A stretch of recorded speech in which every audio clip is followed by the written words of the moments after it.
नमस्कार।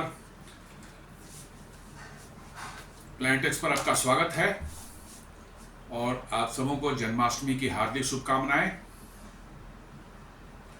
हमेशा की तरह आपसे निवेदन रहेगा, प्लैनेटेक्स को सब्सक्राइब करें, बेल आइकन को जरूर दबाएं, हमारे वीडियोस को लाइक करें और फ्रेंड्स एंड फैमिली के साथ भी जरूर शेयर करें। दोस्तों, कल से ही एक सारी दुनिया में चर्चा हो रही थी और हर कोई आम आदमी भी बात कर रहा था, पॉलिटिशियन, जियोपॉलिटिक्स वाले भी बात कर रहे थे, ट्रंप और पुतिन की अलास्का में होने वाली मुलाकात के बारे में। जी हाँ, कल ही 15 अगस्त यहाँ था, बट वहाँ के 15 अगस्त में जो है जब यहाँ रात थी, हम लोगों की कल की रात, वो उस समय जो है ट्रंप और पुतिन की मुलाकात हो रही थी। कहाँ? अलास्का के एक शहर है एंकरेज, वहां पर उनकी मुलाकात हो रही थी।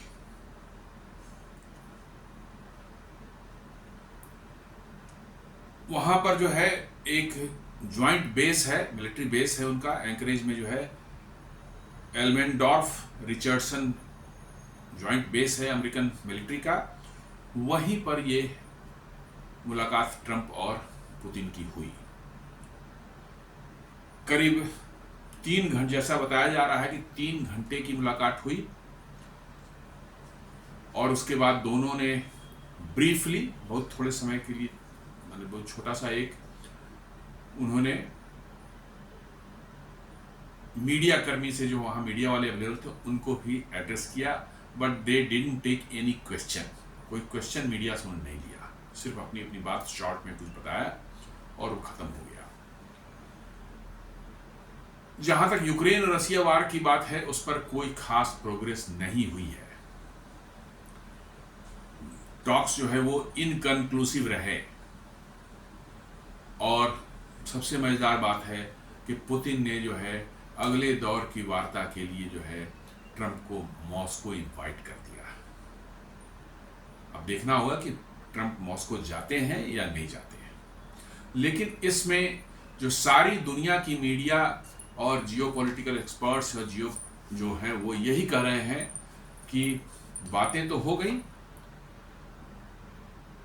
लेकिन इसमें एक एपरेंट जो है विक्ट्री जो हुई है वो रशियन प्रेसिडेंट पुतिन की हुई है। दोनों के बॉडी लैंग्वेज में भी आसमान जमीन का फर्क था। पुतिन बहुत कॉन्फिडेंट और बड़े कॉम्पैक्ट और कॉन्फिडेंट लग रहे थे, जबकि डोनाल्ड ट्रंप की बॉडी लैंग्वेज जो थोड़ा जीटरी टाइप का था, बहुत कॉन्फिडेंस नहीं दिख रहा था। पिक्चर्स में ऐसे दिख रहे हैं। और जैसा मीडिया, अलग अलग मीडिया जो है रिपोर्ट कर रही है कि पुतिन ने अपनी बात बिल्कुल बिना लाग लपेट के साफ साफ ट्रंप के सामने रख दिया कि इन सब कंडीशंस को फुलफिल करेंगे तो वार रुकने की बात हो सकती है, और नहीं तो फिर अपने अपने रास्ते हम चलते हैं। और ट्रंप की, मैं तो यही कहूँगा, मेरा अपना ओपिनियन, कि ट्रंप की वर्चुअली जो बोलती बंद कर दी है। अभी 2 दिन पहले तक जो है ट्रंप जो भौंक रहे थे कि सीवियर कंसिक्वेंसेस रसिया फेस करना पड़ेगा, सेकेंडरी सैंक्शंस लगेंगे उन कंट्रीज पर, जो कि सेकेंडरी टैरिफ और सेकेंडरी सैंक्शंस उन कंट्रीज पर लगेंगे जो रशियन ऑयल खरीद रहे हैं।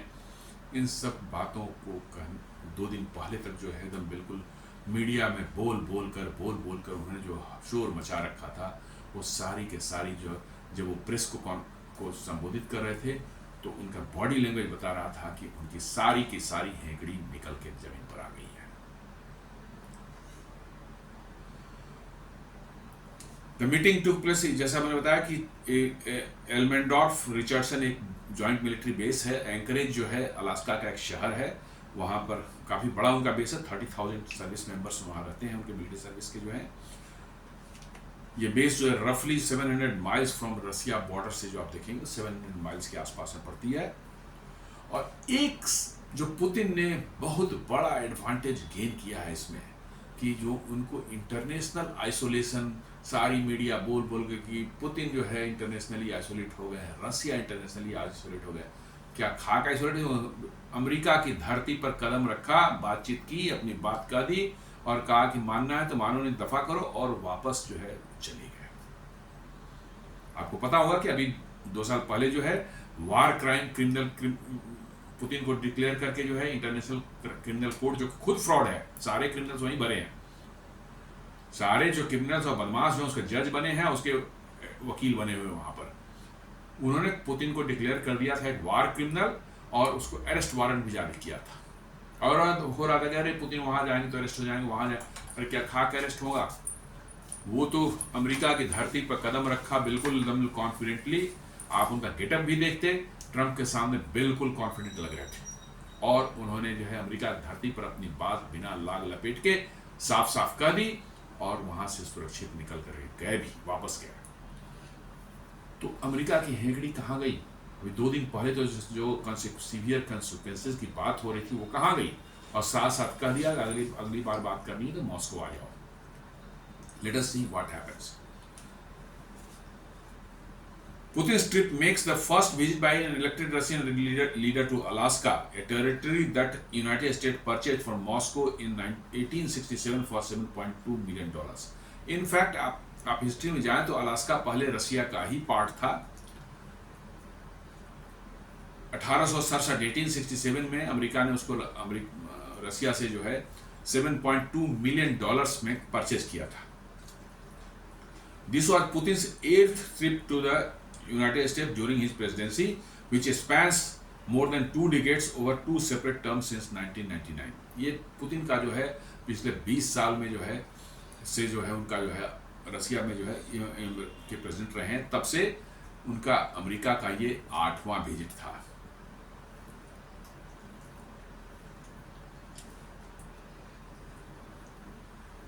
The summit came in the middle of multi-year intense conflict between Russia's 2022 invasion of Ukraine. Both sides approached the meeting under heavy international scrutiny because any deal for even the optics of US-Russia rapprochement could reshape sanctions, security guarantees and the front lines.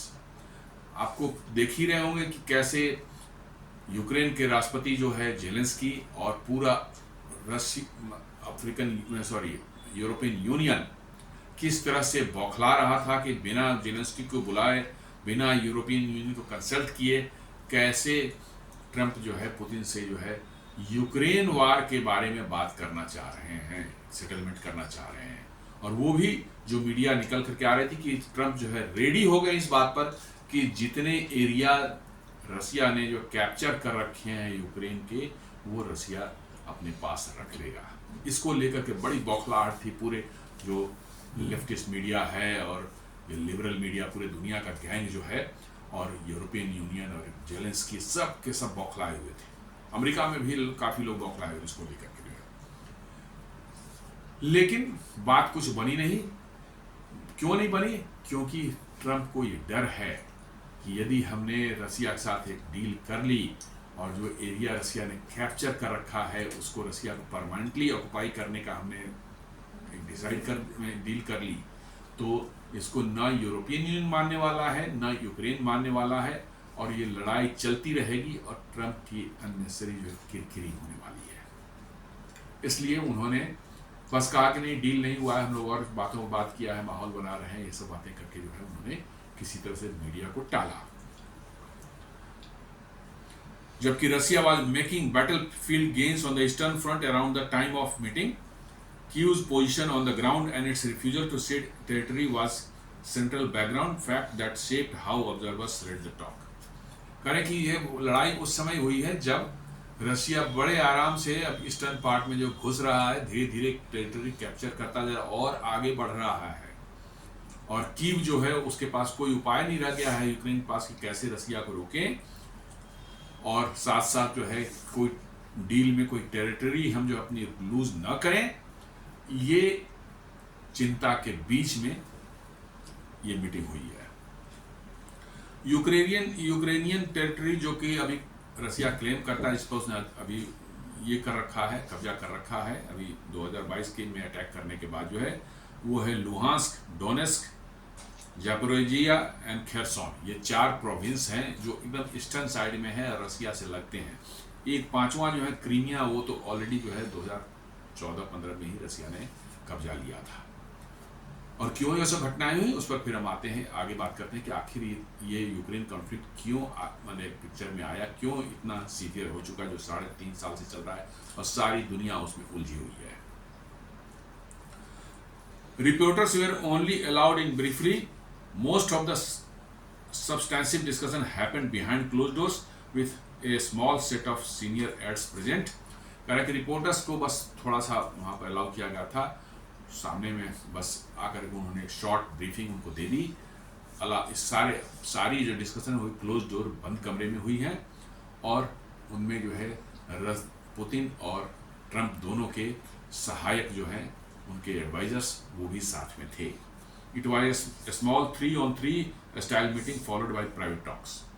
दोनों तरफ से 3-3 लोग थे, वो बात कर किए हैं और उसके बाद फिर थोड़ी देर के लिए पुतिन और ट्रंप की प्राइवेट बातचीत अकेले में हुई है। वो अकेले में क्या हुई है ये कहना बड़ा मुश्किल है, क्योंकि बंद कमरे में दो लोग क्या बात करते हैं, जब तक उन दोनों से कोई न्यूज नहीं निकल के आती है कहना मुश्किल है।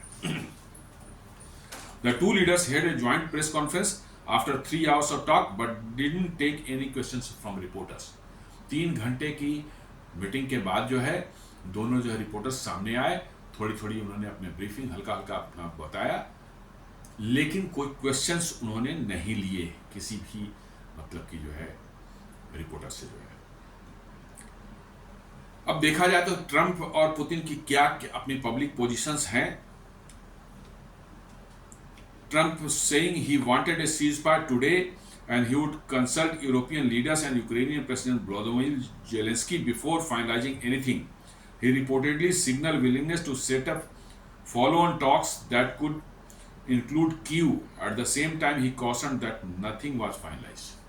उन्होंने कहा दिया कुछ भी फाइनल नहीं हुआ, लेकिन साथ में उन्होंने कहा कि हमें यूरोपियन यूनियन और यूक्रेन से बात करनी पड़ेगी और फॉलो ऑन टॉक शायद हो सकता है जिसमें कि जेलेंस्की को या यूक्रेन को जो है इंक्लूड किया जाए। ऐसा उन्होंने जो है प्रेस को जो बताया उसमें जस्ट ब्रीफली बताया।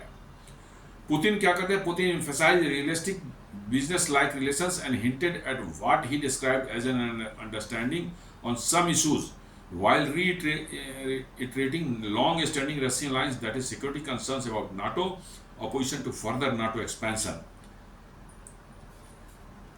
Putin also used the visit to project normalization after years of isolation. Putin ने साफ कहा कि ठीक है, थोड़ी बातें हुई हैं, आगे भी हो सकती हैं, और इसी क्रम में जो उन्होंने अमेरिकन प्रेसिडेंट जो है ट्रंप को उन्होंने मॉस्को इनवाइट कर दिया और साथ उन्होंने कहा कि नाटो अपना एक्सपेंशन बंद करे। नाटो ने जो गंदगी फैला रखी है यूरोप में, वो ईस्टवार्ड जो एक्सपेंशन करता गया, जो पहले 13 लोग थे, जब रसिया डिसॉल्व हुआ, यूएसएसआर डिसॉल्व हुआ, उस समय 13 मेंबर्स थे इसके, आज 27 हो चुके हैं, जबकि उस समय एक एग्रीमेंट बनी थी, मतलब कि जो है रशियन प्रेसिडेंट और अमेरिकन प्रेसिडेंट के बीच में कि हम अब वार्सा पैक्ट कंट्री जो कि यूएसएसआर का था वो तो डिसॉल्व होकर अलग अलग कंट्री बन चुके हैं, इसलिए अब नाटो की जरूरत नहीं, नाटो को डिसॉल्व कर दें। अमेरिका ने कहा नहीं, डिसॉल्व नहीं करेंगे, लेकिन हम इसको आगे फर्दर एक्सपैंड नहीं करेंगे। लेकिन देखिए अमेरिका की दोगली नीति जो है, उन्होंने जो एग्रीमेंट हुआ था रसिया के साथ में उसको धता बताते हुए उन्होंने ईस्टर्न यूरोप के कंट्रीज को धीरे धीरे एक करके जो है अपने जो है नाटो के उसमें लेना शुरू कर दिया। मैंने अमेरिकन की बातों का कोई भरोसा नहीं कर सकते। आज आपके जो मुंह पर बोल रहे हैं ये एक नंबर के ठग हैं, फ्रॉड्स हैं। ये आज जो बोल रहे हैं मुंह पर जो है, कल को होकर के उसे डिनाई कर जाएंगे, बिल्कुल मतलब कि जो है बदल जाएंगे, लेकिन इनको कोई फर्क नहीं पड़ता। इनके बेशर्म लोग जो हैं, बेसिकली बेशर्म लोग हैं, उनको कोई शर्म हया कहीं नहीं है नहीं। आपके साथ जो प्रॉमिस किया है उस पर उनको टिके रहना है, ऐसी कोई बात अमेरिकन के नहीं होती है। उन्होंने 90s में जो है अमेरिकन प्रेसिडेंट और रशियन प्रेसिडेंट साथ जो है जो डील हुई थी कि भाई रशिया ने तो रिक्वेस्ट किया था कि नाटो डिसॉल्व करिए आप, क्योंकि हमारा वार्सा पैक्ट खत्म हो गया। अमेरिका ने कहा डिसॉल्व नहीं करेंगे, लेकिन हम आगे नहीं बढ़ाएंगे इसको। ठीक है, उस समय के जो राष्ट्रपति थे रशिया के वो मान गए उस पर, लेकिन अमेरिका ने बढ़ाना शुरू कर दिया। फिर आज वो 26 या 27 हो चुके हैं। अभी रिसेंटली जो है फिनलैंड और क्या कहते हैं स्वीडन ज्वाइन किए हैं उसमें, रिसेंटली पिछले साल। तो अमेरिका पर कौन भरोसा करेगा? वो उन पर ट्रस्ट, अमेरिका पर ट्रस्ट करना मतलब आप अपनी जिंदगी को खतरे में डाल रहे हैं। वही उन्होंने साफ साफ कहा कि नाटो का एक्सपेंशन अमेरिका बंद करे। नाटो का एक्सपेंशन नहीं बंद करेंगे, और ये लड़ाई भी उसी के लिए हुई थी क्योंकि यूक्रेन भी जो है नाटो में घुसना चाहता था, या कहे कि नाटो में घुसाने चाहते थे। यूरोपियन यूनियन वाले, वेस्टर्न यूरोप वाले जो है यूक्रेन को नाटो में घुसाना चाहते थे, ताकि फिर मिसाइलें ले जा करके जो है वहां पर रसिया के दरवाजे पर खड़ा कर दें। ये सारी लड़ाई वहीं से शुरू हुई है। आप देख लें, क्रीमिया को पर अटैक करके रसिया ने कब्जा क्यों किया? पहले यूक्रेन की सरकार जो भी थी होती थी वो प्रो रशियन होती थी। रसिया से ही अलग हुए थे, बहुत बड़ा इन्फ्लुएंस रसिया का था, प्रो रशियन थी, अच्छा चल रहा था, कोई दिक्कत नहीं थी। लेकिन इनको तो खुजली हो रही थी सबको, यूक्रेन को नाटो में लाना है, यूक्रेन को नाटो में लाना है। इन्होंने एक वहां पर वही बांग्लादेश वाला स्टाइल में स्टूडेंट रिवॉल्यूशन वहां करवाया, पिंक रिवॉल्यूशन या कौन सा बोलते हैं, वो दाएं बाएं पैसे खर्च करके एनजीओ से जितने फ्रॉड्स हैं दुनिया के सब वहां जमा होकर के इधर पैसे खर्च करके उधर पैसे खर्च करके वहां एक रिवॉल्यूशन करवाया, वहां सत्ता परिवर्तन करवा दिया। ले आए इस फ्रॉड जेलेंस्की को जो है, या इसके पहले एक और दूसरा आदमी था, वही फ्रॉड ही था, और वो एंटी रशिया एक सरकार बनवा दी वहां पर। और तब से इन्होंने उसके एवज में जो है, गुस्से में जो है, रसिया ने जो है क्रीमिया कैप्चर कर लिया। और उतना ही नहीं हुआ, जो सरकार बनी वो ईस्टर्न जो यूक्रेन है, जो रशिया सटा हुआ है, वहां पर रशियन स्पीकिंग लोग बहुत ज्यादा मेजोरिटी में है।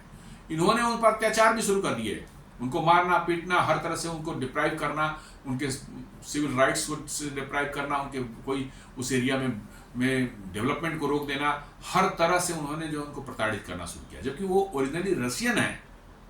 क्योंकि रशिया यूक्रेन आपस देखेंगे पिछले 1000-1500 साल में आप देखेंगे कभी दोनों करीब करीब कंबाइंड रहे हैं।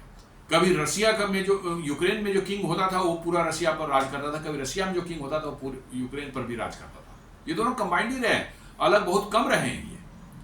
ये तो यूएसआर के डिसॉल्व होने में ये अलग हो गए, और मतलब कि जो है, लेकिन वो रशिया के साथ ही थे ऑलमोस्ट। लेकिन 2014 में जो इन लोगों ने गंद जो मचाया वहां, रिवॉल्यूशन, स्टूडेंट वगैरह का रिवॉल्यूशन करके जो है वहां सरकार बदलवाई, उसके बाद पुतिन ने उसको क्रीमिया पर अटैक कर कैप्चर किया। और तब उसके बदले में इन्होंने जो है ईस्टर्न साइड में जितना इनका जो है रसिया सटा, वहां पर जो रशियन स्पीकिंग लोग हैं उन पर इन्होंने अत्याचार, उनको प्रताड़ित करना शुरू किया। तब जो है जब, और साथ साथ जो है नाटो में घुसने की जो है उन्होंने अपनी अर्जी लगानी शुरू कर दी कि हम नाटो में घुसेंगे, क्योंकि उन्हीं के पपेट थे, उनको अथाई कि भाई रशिया के दरवाजे तक वहां पहुंचना है, नाटो को पहुंचाना है। और तब जो है पुतिन ने कहा कि इट इज इनफ, और तब उन्होंने फरवरी 2022 में जो है उसको अटैक किया। और यूक्रेन तो करीब करीब आप कह सकते हैं कि बिल्कुल बर्बाद हो चुका है, खत्म हो चुका है, वहां कुछ बचा नहीं है, कुछ भी नहीं बचा है। जो लोग बचे हैं उनको न खाने को है, न रहने को घर है, न खाने को खाना है, कुछ भी नहीं है। बच्चे हैं तो उनको स्कूल नहीं है, बिजली नहीं मिलती, उनको इलेक्ट्रिसिटी नहीं मिलती, सारा इंफ्रास्ट्रक्चर बिल्कुल नेस्तनाबूद हो चुका है। लेकिन एक पागल जो है आदमी, जेलेंस्की जो है, एक जो कॉमेडियन था पहले, उसको कहां से बिठा दिया, इसने मिलियंस ऑफ लोगों की जिंदगी तबाह करके रख दी। तो वही मैं कह रहा था, Putin also use the visit to project normalization after years of isolation. मतलब पुतिन ने दिखा दिया कि भैया आइसोलेट करते हो, अमेरिका घूम करके मारे हैं। No ceasefire announce, there was no binding deal और ceasefire. Trump himself said no agreement to end the war has been reached. मतलब कि ट्रंप ने खुद कहा कि वार खत्म करने की कोई डील नहीं हो पाई है। No public detail written agreement, कोई डिटेल रिटन एग्रीमेंट नहीं हुआ, जिसको कि बाद में रेफर किया जाता है कि हाँ भाई ये एग्रीमेंट हुआ, सिर्फ वर्बल बातचीत हुई, कोई रिटन एग्रीमेंट हुआ ही नहीं। फॉलो अप क्या इसका होगा अनक्लियर, दोनों ने कुछ क्लियर, हालांकि पुतिन ने इन्वाइट कर दिया है ट्रंप को जो है मॉस्को आने के लिए, लेकिन आगे क्या होगा इसकी बहुत क्लैरिटी किसी ने नहीं दी है कि कैसे इसको फर्दर आगे रिजॉल्व किया जाएगा इस क्राइसिस को, ऐसा कुछ नहीं बताया है। इसका मतलब है कि अभी स्टेलमेंट बना हुआ है, अभी बातें ये जस्ट प्रिलिमिनरी टॉक्स है, दो दुश्मन आमने सामने आके मिलके हाथ मिला लिए हैं, लेकिन अभी बातें कुछ हुई नहीं है। थोड़ी बहुत बातें हुई हैं, फॉर्मली जो है कुछ प्लेजेंट्रीज जो है एक्सचेंज हुए होंगे, और थोड़ी बहुत जो है जनरल बातें हुई होंगी, और आगे एग्जैक्टली कैसे होगा इसका कोई माने फ्रेमवर्क पूरी तरह से बन नहीं पाया है। जेलेंस्की उधर खुद बौखलाया तो साहब कहा था कि कोई भी हमारे से कंसल्ट किए हुए जो है बगैर जो कुछ होगा हम उसको बिल्कुल नहीं मानने वाले हैं। हम जो है अपने किसी भी टेरिटरी को लूज करने के लिए तैयार नहीं है, और ये ऐसा यदि डोनाल्ड ट्रंप करते हैं तो हम उसको नहीं मानेंगे। और साथ साथ से यूरोपियन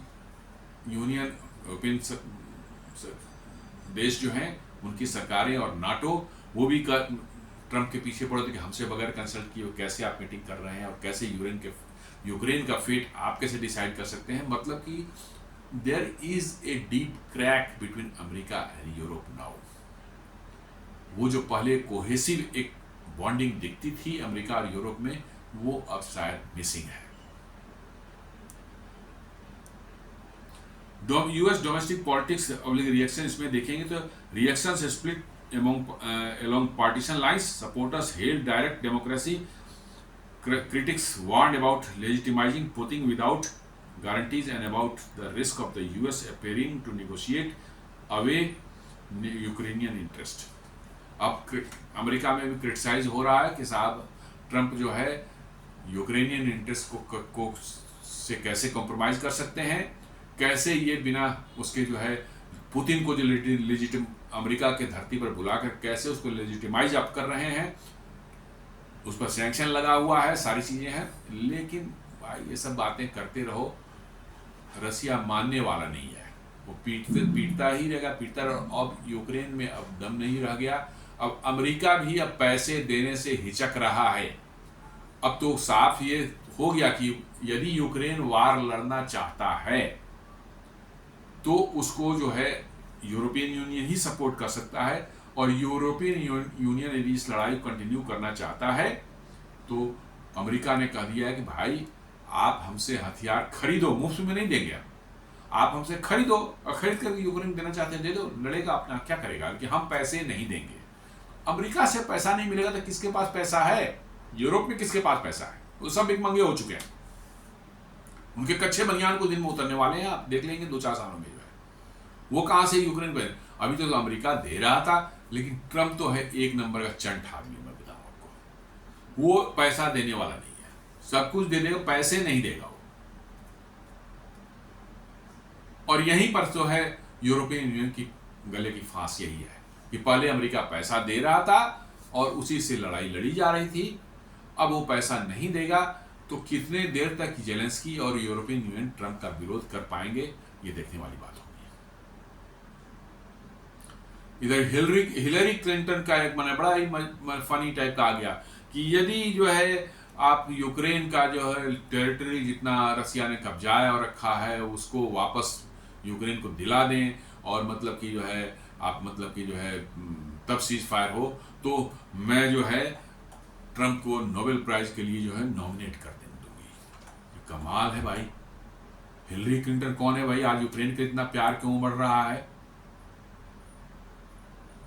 मैंने क्यों यूक्रेन के लिए इतना प्लान कि ट्रंप के लिए नोबेल प्राइज के लिए जो नॉमिनेट करने की भी बात कर रही है वो, ये थोड़ा समझ से परे है बात। बेसिकली ये सब लेफ्ट लिबरल गैंग जो है ये यूक्रेन वार से जो पैसे कमा रहे थे, ये उनकी जो है उनका दर्द सामने आ रहा है, क्योंकि यूक्रेन वार बंद हो जाएगा तो उनके 2 नंबर के तरीके से जो है मनी लॉन्ड्रिंग करके जो है यूक्रेन पे जो ऐड जाती थी उससे मनी लॉन्ड्रिंग होगा कि आधा तो वापस अमेरिका में आता था। यही बड़े बड़े लोग पॉलिटिशियंस और ये सब जो है मिलिट्री इंडस्ट्रियल कॉम्प्लेक्स वगैरह जो है उसमें जो है अपना हिस्सा खाते थे। जेलेंस्की ने तो साफ बोला है कि भाई $300 बिलियन की आप बात कर रहे हैं, हमें तो सिर्फ $72 मिलियन का मतलब कि जो है हथियार मिला है, रेस्ट कहाँ गया हमको नहीं पता है। सारे मनी लॉन्ड्रिंग होकर वापस चले गए, और यही सब उसमें हिलरी क्लिंटन और इनके भी चेली चपाटे और ओबामा और सारे लोग जो हैं बड़े बड़े मिलिट्री कॉम्प्लेक्स के यही तो लड़ाई लड़वा रहे हैं। अमेरिका के पैसे से जो है लड़ाई लड़ी जा रही थी, और आधा पैसा जो है ये वही लोग उसमें से यूक्रेन से वापस लौट करके इन्हीं के जेब में जा रहा था। यदि ये बंद हो जाएगी, तो ये लड़ाई बंद हो जाए, तो इनका मुफ्त में बैठ के बिलियंस ऑफ डॉलर कमाने का धंधा जो है, चोरी का धंधा जो है, ये बंद होने वाला है। इसलिए जिनको बड़ी मिर्ची लगेगी कि ट्रंप क्यों बात कर रहा है, कैसे बात कर रहा है, कैसे हो सकता है। और ट्रंप जो है वो तो बिजनेसमैन है, वो एक पैसा देना नहीं चाहता यूक्रेन को, कि हम नहीं देंगे। जाओ, मतलब कि जो है यूरोपियन यूनियन लड़ना चाहता है यूक्रेन के साथ, जो है ठीक है, मेरे से हथियार पैसे देकर खरीदो और उससे लड़ो तुम लोग। तो ये पूरा मामला चल रहा है। कहते हैं कि सारे ऑब्जर्व करें कि पुतिन वॉन द ऑप्टिक्स, मतलब वहां जो दिख रहा था पुतिन का बॉडी लैंग्वेज, उनका कॉन्फिडेंस जो है वो ट्रंप के सामने, उनका कहना कि पुतिन ने जो है ऑप्टिक्स की जो विजिबिलिटी होती है या जो सामने आप वो पुतिन ने जीता है। Putin's appearance on US soil, red carpet treatment gave him high visibility, international optics and a platform to present Russia as a negotiating power. वो वहाँ पर गए, उनको रेड कार्पेट मैंने वेलकम किया गया, और वहाँ पर उन्होंने जो है उनको जो है इंटरनेशनल जो है मीडिया में जो है ज़बरदस्त उनको ऑप्टिक्स मिली है, और उन्होंने एक दिखा दिया कि कैसे रसिया जो है एक नेगोशिएटिंग पावर है। आप माने चाहे नहीं माने, रसिया की इकोनॉमी शायद बड़ी हो चाहे नहीं हो, लेकिन एक पावर है वो, और इसलिए जो है एक पोजीशन ऑफ स्ट्रेंथ से वो नेगोशिएट कर रहा है।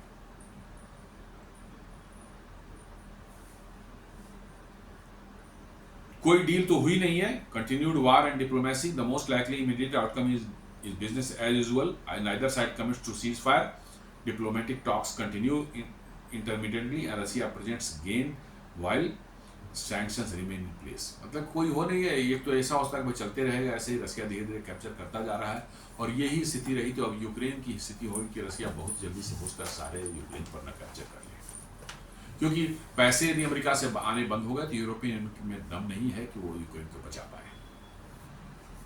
दूसरा है कि negotiated freeze frozen conflict scenario in if diplomacy proceeds and the west becomes willing to trade sanctions relief or security guarantees for a formal freeze, Russia could consolidate new territorial control at outcome Kyiv may and many European states strongly oppose.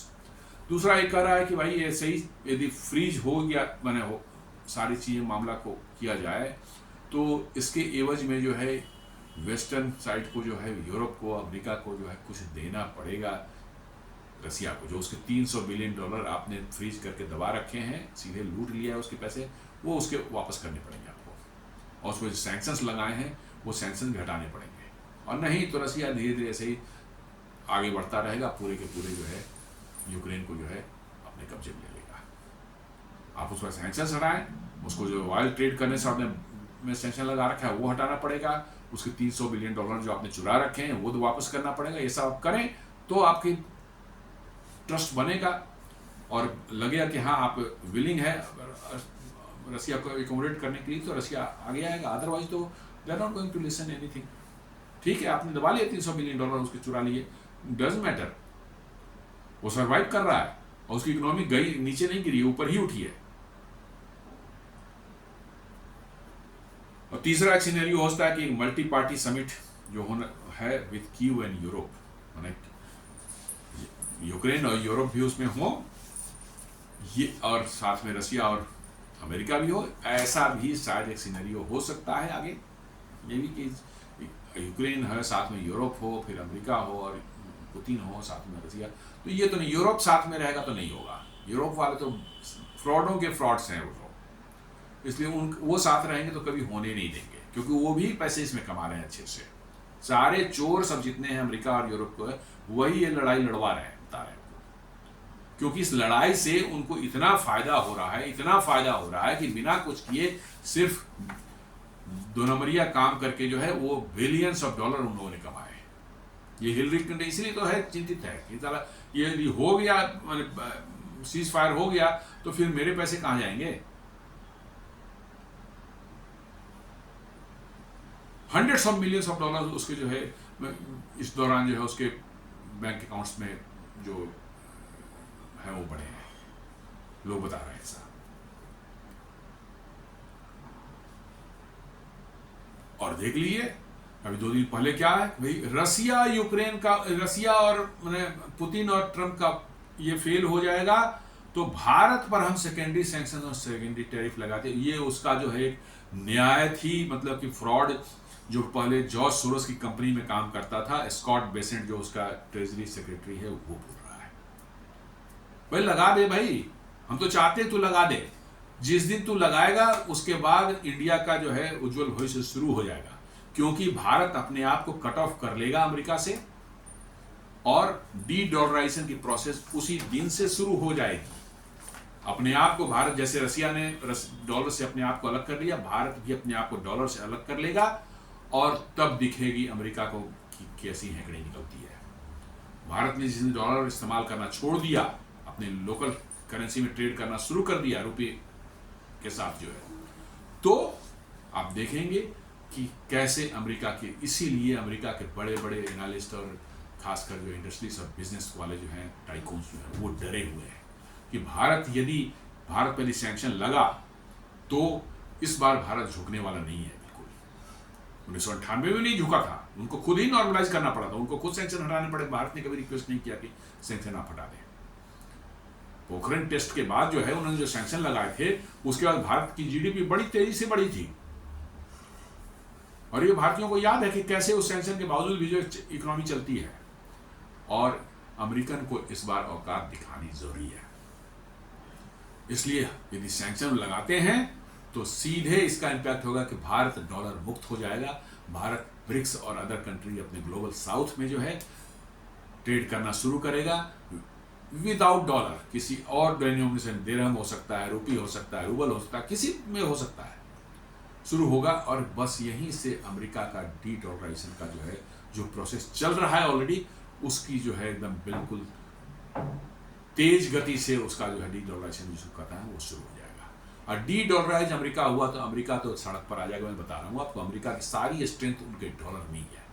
Dollar छाप करके मुफ्त में, dollar से जितना मर्जी जब dollar छाप करके, और आपको वो छपा हुआ कपड़ा कागज पकड़ा करके जो आपका सामान उठा के ले आते हैं। भले दुनिया को लूट रहे हैं वो, they are not doing any work, कोई काम नहीं करते, कोई अमेरिकन कोई काम नहीं करता। मैं ओपनली बोलता हूँ, सारे फ्रॉड से वहां भरे हुए। डॉलर छापो और वो डॉलर किसी को पकड़ा करके उससे जो है सामान उठा के ले लो दुनिया से, मुफ्त में दुनिया से सामान उठा रहे हैं। जिस दिन दुनिया डॉलर का इस्तेमाल करना छोड़ देगी, आप देखेंगे अमेरिका घुटनों पर नहीं, बिल्कुल मतलब कि जो अपने जमीन घुटनों पर भी रहने लायक नहीं रह जाएगा। जो अमेरिका की सारी हेकड़ी, जो उनका जो शान और शौकत और जो उनका समृद्धि है, वो सब के सब देखते देखते जो है धराशायी होने वाला है। और इसलिए जो है अमेरिकन को डर लग रहा है। लेकिन धमकी वही लोग देते हैं जो डरते हैं। जिनको डर नहीं वो धमकी नहीं देते, कभी इस तरह धमकी नहीं देते। यार तुमको करना है तो करो। ये तुम 2 दिन पहले से क्या करते, रसिया धमका रहे थे सीवियर कंसिक्वेंसेज, आके मिल करके जो आंख में आंख डाल करके तुम बोल कर चला गया नाटो वाटो को भगाओ वहां से, ये सब नहीं चलेगा। और जितना मैंने कब्जाया है वो वापस नहीं करने वाला हूं। क्या कर लिया आपने? अगर ट्रम्प जो है उसका तो चेहरा लटका हुआ था, बिल्कुल फोटो तो दिख रहा है, फोटो में पिक्चर में दिख रहा है, चेहरा लटका हुआ है। सारी हेकड़ी जो है उसकी जो है पार कर दी पुतिन ने, उसी के घर में जाकर के, और कह दिया कि आओ, हिम्मत है तो आओ मॉस्को में आ जाओ। हिम्मत नहीं होगा, मैं बता रहा हूं, हिम्मत नहीं होगी मॉस्को जाने की। ये सब फ्रॉड्स हैं। दुनिया को बेवकूफ बना के, मूर्ख बना करके कैसे पैसे लूटे जाते हैं दुनिया के, कैसे आपको जो है गरीब बना के रखा जाता है। आपको कभी भी ऊपर उठने नहीं दिया जाता है। एनजीओज के थ्रू में डिस्टर्बेंस कराना, एनजीओज को पैसे देकर किसान आंदोलन करवाना, शाहीन बाग करवाना, ये एजिटेशन वो एजिटेशन, ये करके आपके देश की सारी अर्थव्यवस्था चौपट करने का जो है इनका जो सारी दुनिया में कार्यक्रम चलता है। और भारत अब सुन नहीं रहा है, तो इनको इतनी मिर्ची लग रही है कि शायद इनको जिंदगी में शायद इतनी कभी ना लगी हो। तो ये तो स्थिति बन गई है। यानी अमेरिकन प्रेसिडेंट को आकर उसका ट्रम्प, उसके रसिया का प्रेसिडेंट आकर उसकी धरती पर बोल के जाता है और मॉस्को आ जाओ, हम सुनने वाले नहीं है, नाटो वाटो को भगाओ वहां से, यूक्रेन से, और जितनी धन जमीन हमारे पास में वो हमारे पास रहेगी, और इसकी बकार नहीं निकल रही है ट्रम्प की। ये तो स्थिति है डोनाल्ड ट्रम्प की और अमेरिका की।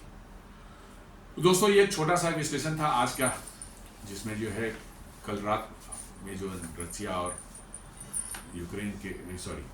और अमेरिका के राष्ट्रपति के बीच में जो बातचीत हुई है, और इनकंक्लूसिव रहा है, कोई खास बात नहीं हुई, लेकिन उसके जो क्या निकल के आ रहे हैं जियोपॉलिटिकल, उसके मीनिंग क्या निकल के आ रहे हैं और किसने इसमें अपर हैंड हासिल किया, उस पर एक छोटा सा विश्लेषण था।